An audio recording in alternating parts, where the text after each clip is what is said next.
Good afternoon, everyone. Thank you very much for being here today with us, and I would like to thank Delphi Economic Forum for this invitation. So today in this panel, we're going to discuss EU Green Deal, which is the set of EU policies with the aim of making Europe the first climate-neutral continent by 2050. The President of the European Commission, Ursula von der Leyen, stated that the EU Green Deal could be Europe's man on the moon moment, but all these were before the pandemic struck. So we're going to see today whether the pandemic has set us off target, first of all, also how the Recovery Fund is going to help for this transition, and what are the developments in our region. So we have with us today, we have a panel of distinguished guests.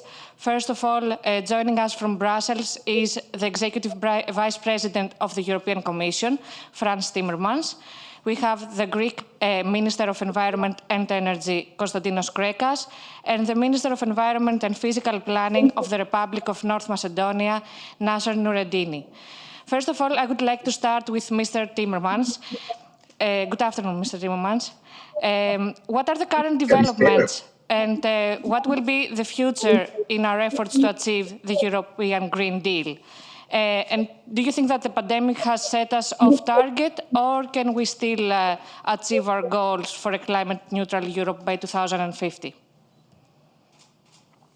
Of course, the pandemic has increased the challenge we face, because now we're not just facing a climate crisis and a biodiversity crisis, we're also facing a pandemic that was economic crisis since the Second World War.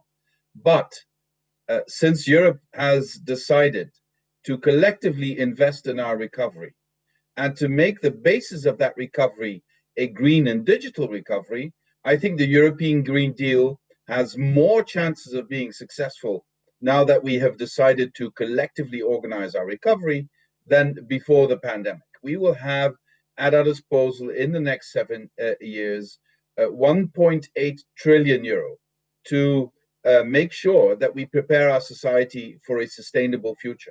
And in that sense, the Green Deal is still the cornerstone of the policies we have developed, and especially for a country such as Greece, which has been very, very assertive and forward-looking in embracing sustainability, in wanting to fight the climate crisis. This offers huge opportunities, especially the energy shift in Greece, the coal phase out that Greece has been adopting in a very forward-looking and ambitious way, which I always use as an example to others, and also the way that in Greece renewable energy is really taking off at high speed. I think we're heading for a bright future, and we can make it. We can have Europe as the first climate neutral continent in 2050. It can be done. Thank you very much. Now, Mr. Skrekas, Greece has just submitted its recovery and resilience plan to the Commission, and most of the projects included in that plan, 1/3 of those, are basically renewable projects and investments that aim to make the country greener.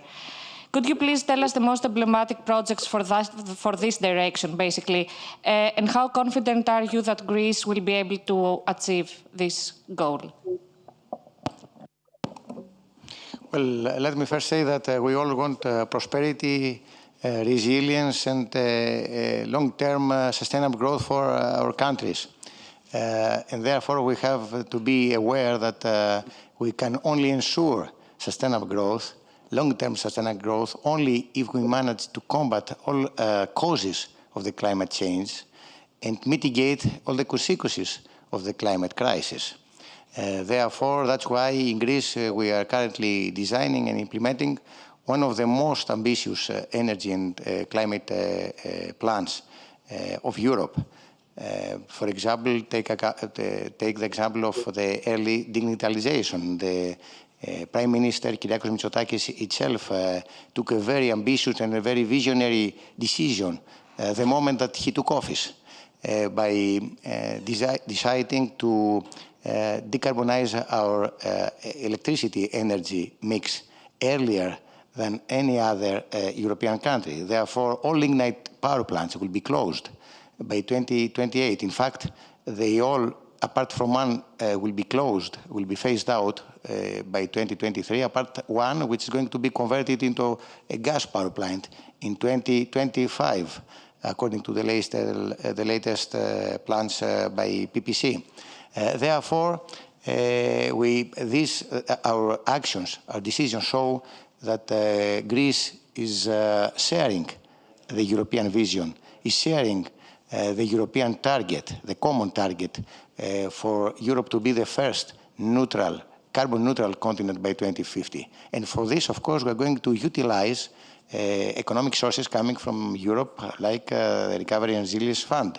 In order to achieve the targets of the high penetration of renewable sources into our energy mix, currently it is around 29-30% of the electricity that we use here in Greece is coming from renewable sources. So in order to arrive to 60-65% into our electricity energy mix, that means that we have to introduce much more renewable sources. To achieve this, we have to upgrade our electricity grids. We have to interconnect our islands, the Greek islands, the non-interconnected Greek islands. For example, the small interconnection of Crete is going to be ready by 2020, by the end of this year, and the large one, the large interconnection, is going to be ready to be operational by the end of 2023. That also will make it will make more feasible for more renewables to enter the system. We also support heavily with new schemes that we have submitted and we will notify to the European authorities within June. We are supporting the energy storage. There is no way to achieve this high penetration of renewables into our energy mix if we don't install energy storage systems like batteries or hydro pumping. Also, the innovation wave, because the best way to reduce CO2 emissions is to cut CO2 emissions. Therefore, we have designed a huge innovation wave. 2 billion euro are going to be allocated from the RRF for that, exactly for that intervention, which will totally mobilize around 4 billion euro in the next 4 years. We have an old building stock here in Greece. 70% of the buildings have been constructed before the year 2000. Also, we have also the upgrading, finally, of the gas networks, because finally gas is going to be the transition fuel. A gas power plant produces 1/4 of the CO2 emissions per megawatt hour versus a lignite power plant. So that means that what we have decided to do is, according to EU regulations, to the EU strategy. Now, in order, of course, if we replace lignite with gas, then we have to secure the supply of the gas of the necessary quantities that we want. That's why we are expanding, we are upgrading the interconnections with the neighboring countries. East Med gas pipeline is one visionary project. And also the upgrading of the electricity interconnections with the neighboring countries is very important, because we want free flow of energy to create competition and thus push prices lower because of a healthy competition. Let me say, for example, that today is the day that Greek and Bulgarian market, electricity market, are going to be coupled. A few months earlier, we had the coupling between Italian and Greek electricity markets. Today, we initiate the coupling between Bulgarian and Greek electricity market.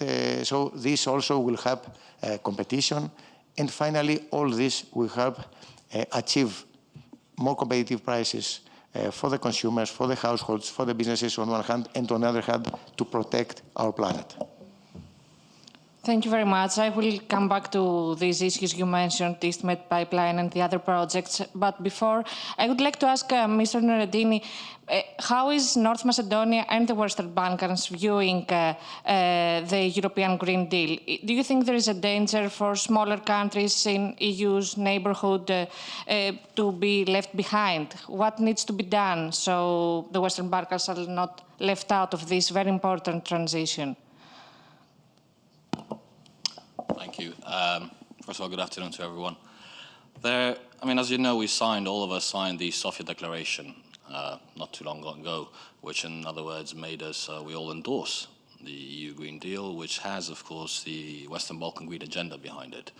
We appreciate the fact that the EU has actually created this Western Balkan Green Agenda and has set us a guideline, which also gives the opportunity to see where we stand, how much of the work we've already managed to do, and how much more we have ahead of us. Of course, the reality is for countries like ours, which are accession candidates, the reality is that there's a lot more work to do. The risks of falling behind there are some risks, of course. We need to be quite honest and apparent about it. There is, on the sense of the policy making, we have actually done a lot of work. There's a lot of legislation we're proposing. We're harmonizing a lot of our laws with the EU directives. We are working on the infrastructure, but that is where the question is of are we holding pace together with the EU countries? The reality is we are economically considerably behind in comparison to the EU and to the EU members. So the question is, how much is the infrastructure going to cost us in order to achieve those standards required by the EU, which we will. And the idea is we will actually fund them from our own capital budget. There are, of course, the EU programs. There is the EPA programs that we get to participate in. We also get the WBIF to participate in. However, those some things, of course, take more time. There's capital intensive, hence why countries like ours, the Republic of North Macedonia, is also taking out loans. We are actually going to burden our budget deficit there to achieve these standards as soon as possible with the support of the EU funds. One thing I might want to point out, and I'm sure this can open hopefully a healthy debate, is the Just Transition Fund. I know that the EU members will have access to that. We are countries, all of us, the accession member countries, the majority of us, we're very heavily reliant on lignite to produce energy. North Macedonia, for example, the Republic of North Macedonia, produces about up to nearly 70%, between 60 to 70% of the electricity from lignite. And we actually employ a lot of people in those facilities. So one of the things we would greatly appreciate and support is if we could also become part, not only we, of course the region, there's other countries in the region that have similar issues, to become part of the Just Transition Fund. That will actually help us keep the pace. Thank you very much. Mr. Timmermans, about this Just Transition Fund, which is designed for this purpose, that no one is left behind. What should Greece and what should the Western Balkans expect from that?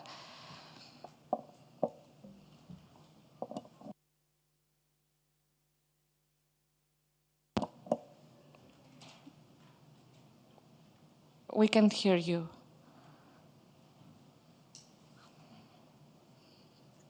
I'm sorry, I had muted myself. Okay, now we can hear you. Thank you.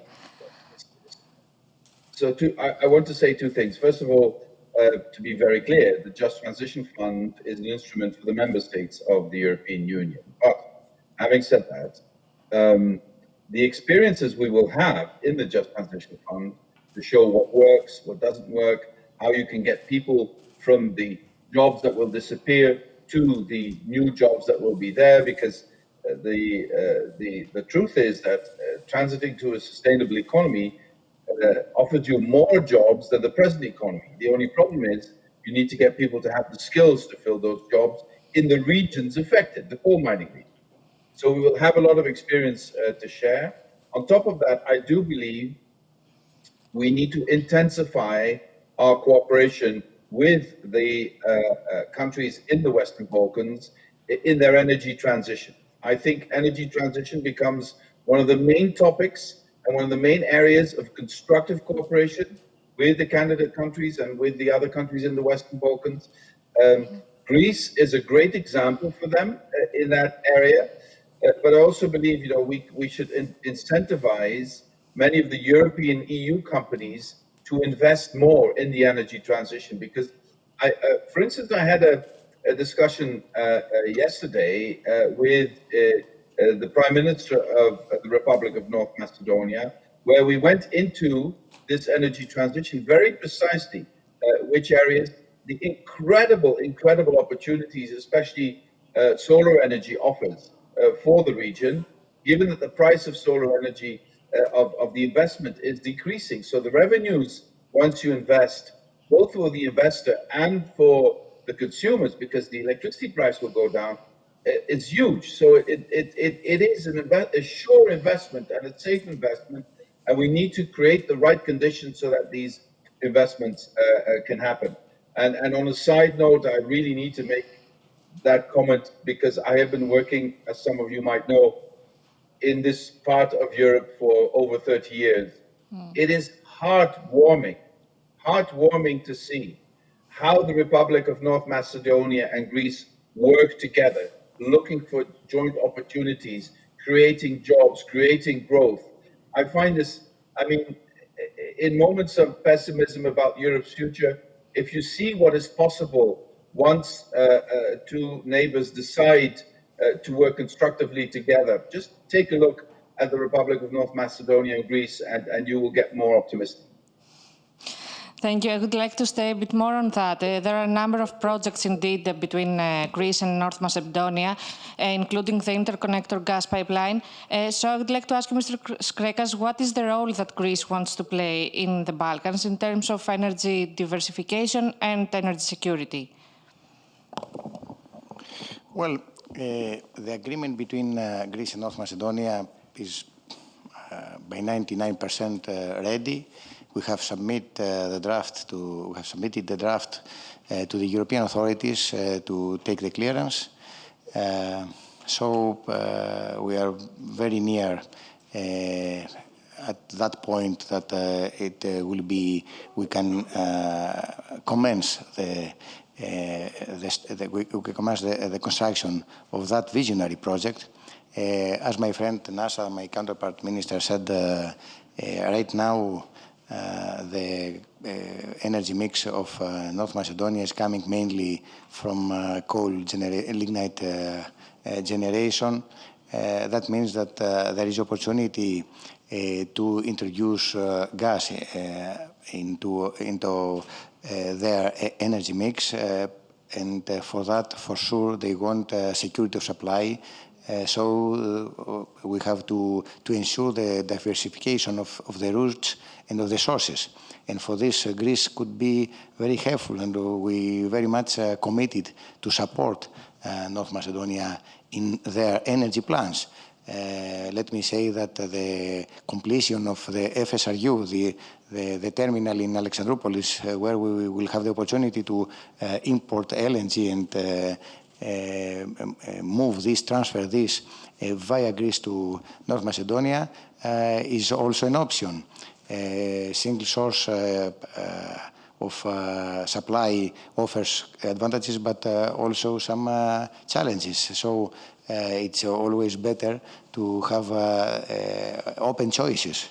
And of course, competition is something which always helps governments and the states to keep prices low, let's say, at a fair price. So yes, we are together. We discuss other issues that has to do also with the upgrading of electrical interconnection, and I'm sure that we will cooperate together, of course, for the benefit of our people. Thank you. Mr. Nuredini, would you like to comment something on that, on how energy diversification will be achieved in North Macedonia and the Balkans? We know that generally Southeast European gas market is poorly interconnected and it relies almost entirely on Russian gas. Yes, absolutely. Currently, we have only one source when I'm speaking about gas that is currently coming, Russian gas. Of course, we're very excited and happy that we're, as my dear friend here said, we're nearly 99% ready to sign the agreement on the interconnected to Greece, which is not only going to create a diversification of sources of gas, but it's going to help us to further connect, and of course, with Albania, Kosovo, and Serbia. We as a country, of course, we lie in the heart of this, and as we said, we're going to become a transit country in the future for gas as well for the other neighboring countries. As mentioned earlier, when it comes to diversification of energy, we are unfortunately heavily reliant on lignite. Yes, we know that, hence why we are investing, and we have a great collaboration with Greece, of course, and we're very happy to continue that, and I'm sure there's many more projects we're going to work on. As the Commissioner mentioned, absolutely, yes, as I said, we're aware of the dependency we have on lignite, and we are heavily changing our energy strategy. There's one in place, and we want to actually apply it. We are going to go solar. We don't have a question, but as mentioned earlier, the question of solar is the storage. Hence why we have to actually create a well-diversified portfolio of a regional one. The other one we're looking at, of course, is one of the largest hydropower plants in the region, which we'd like to build, is the Chevron one. Not only are we co-investing with the Greek government in the new thermal gas-powered thermal power plants, but we're also actually looking to have the larger Chevron, because we want to decommission our coal-fired power plants. The idea is by 2030, as you might have heard, we have a very ambitious NDC proposal to the Paris Agreement. We're actually proposing to cut greenhouse gas emissions by 51% by 2030. For our country, it is a very ambitious plan. However, we are quite sure we can achieve it. With the working together with our neighbors, with our new energy strategy, because at the end of the day, climate change, mainly the question is, it's an energy challenge. It's a question on how do we generate energy and how do we become more energy efficient. So that's in a nutshell. Thanks. Thank you. Mr. Timmermans. Can I come in on this? Yes, sure. Please go ahead, of course. No, because I'm really excited about this. Natural gas, LNG, will play an important role in the transition for some countries from coal and lignite to renewables. But as transition. So you have to be careful when you make investments that you don't lock yourself into natural gas for all eternity. So what you can do is build an infrastructure, pipelines and other infrastructure, that is sort of pre-fitted for the next generation, which is hydrogen. And I think countries like Greece and North Macedonia are ideally placed to be the hydrogen hub for the whole region in the future. And this also solves your problem of storage and transport of solar energy, because the energy you generate with solar power and wind power can then be, through green electrolyzers, be stored in hydrogen and then transported to wherever you need it. I see this as a huge opportunity, and given the fact that the price of renewables is quickly decreasing, the time between introducing natural gas and moving to renewables is going to be shorter than we thought before. So I would really like to point both countries to this enormous opportunity, and you could be the regional hub for the new hydrogen economy that is coming. Sounds very promising. So I would like to ask you a question on the US now, the new US administration, Mr. Timmermans. We have just had 4 years of denying climate change President Donald Trump, but recently Joe Biden has announced a very ambitious new goal. We know that the US is the world's worst polluter, so I would like to ask you, has President Biden brought America back to the mainstream against global warming? And do you think he can make up for the time lost? Absolutely. He's brought America back, which is important in the negotiations also with the other major emitters, such as China and India. because only with the Americans back on board and us on the same page can we get also the other major emitters to not walk away and stay on board. At the same time, we also have to acknowledge that although the Trump administration sometimes even denied the climate crisis, but didn't do, stepped out of the Paris Agreement, didn't want to continue, at below federal level, in the states, in the cities, and in corporate America, things continue to change towards a more sustainable economy and society. So those 4 years were not completely lost because America as a society did move more towards sustainability. So now with the new momentum coming in at the federal level, jointly with the European Union, we can really move ahead. We can hopefully convince the rest of the world to move ahead with us. And yesterday again, we had a meeting. I spoke at length with John Kerry, and we decided that we would work even more closely together in convincing other major emitters to follow suit, and also in coming up with plans to help the developing world also sort of leapfrog over a number of developments so that they can get into clean energy as soon as possible as well. If I may stay a bit more on this issue, you've mentioned how the role of the EU in dealing with the world's worst polluters like US and China. What if is there still space for cooperation on climate change, even if relations between the West and Russia and China deteriorate? What do you think? Is it something that we should be afraid of? Well, I mean, it's never good when relations deteriorate to the point that you're no longer on speaking terms. So we have to watch that. But it's also not good if we would not stand up for our European values against those who don't share them. We have that duty.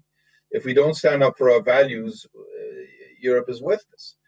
So we don't agree on everything. We sometimes even have confrontations with Russia and China. But on China particularly, the climate change issue is not something the Chinese want for others. They want it for themselves as well, because their society is developing in such a way that if they don't change course, for instance, on coal-fired power generation, they will slow themselves down tremendously because of the climate crisis that will get worse. So the fact that we are still talking with China on this issue and might even come to far-reaching agreements with China is because we have shared interests. And I think as long as we have shared interests, we should keep the dialogue going and we should try and find common solutions.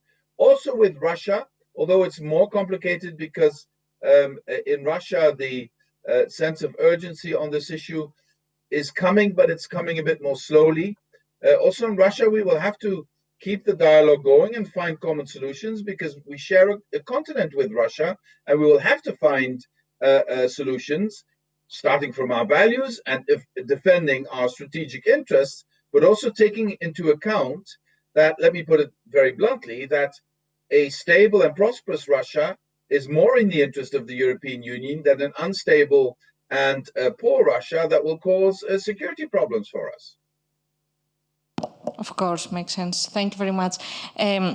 Now, Mr. Skrekas, you mentioned East Med pipeline before, and we have seen that there are several reports in Greece on an alternative, route for the East Med pipeline, bypassing Cyprus and going through Egypt. Considering the fact that the gas will be irrelevant in 15 years and this project will take 6-7 years to be built and costs a lot, do we still consider it financially viable, and are Greece and the other countries involved committed to this project? And also on the East Med, is the government committed to energy research south of Crete and also in the Ionian?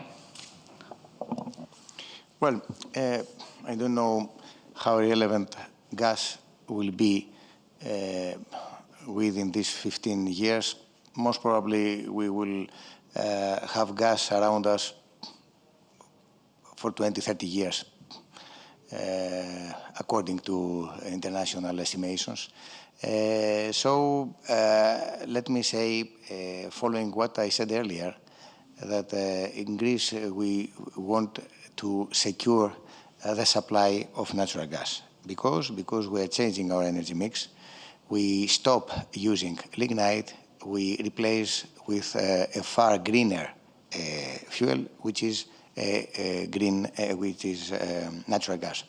Of course, we give also the opportunity for this gas to arrive to other states, to other markets, via Italy, or via an additional route which could pass through the northern neighboring countries of Greece, arrive to the Central Europe.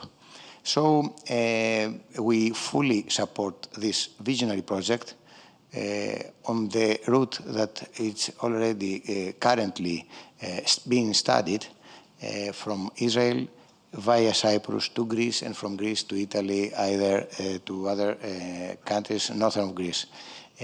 Let me say that 70 million euro are already allocated for the elaboration of the permitting studies, the necessary studies for the implementation of this project, and 50% of this amount, of the 70 million euro, is financed by the European Commission. So that shows the support of EU to this project. Also, 8 countries, including also North Macedonia, have signed together with us a letter that we have submitted to Commissioner Simpson, showing the support, expressing the support for the materialization of this important project to us. After all, markets are the ones that are going to decide for the establishment of this project. So when next year, most probably, we're going to take, someone is going to take the investment decision, this project will be for sure financially feasible and viable. Now, regarding the second question that you have made, of course, as a Greek government, we should keep doors open for the to the Greek people in order to know what finally is hidden, lies underneath the seabed south of Crete. So we, of course, support the international hydrocarbon companies to elaborate the investigation, the research, and fulfill their obligations to the licensed blocks over there.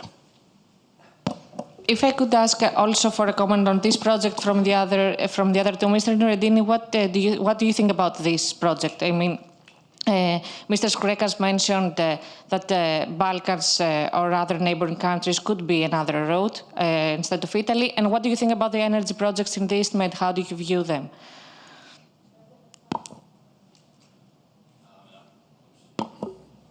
Absolutely. As we said earlier, and I said, as the Vice President Timmermans said, we're going to have to look at gas as the transitional solution. For us, it's of utmost importance because this actually will help us solve a couple of issues, not only lowering our CO2 emissions, greenhouse gas emissions, but also lowering the air pollution in our country, which is one of the key issues we face and something we've been trying to resolve. However, I mean, we are, as I said, a country in the middle of the Balkans. We're neighboring all our dear neighbors. Of course, we fully support this, and we are fully on board with it. As my dear friend here, Kostas, mentioned, we are co-signatories of certain applications and certain agreements, and we're hoping to resolve those in the near future.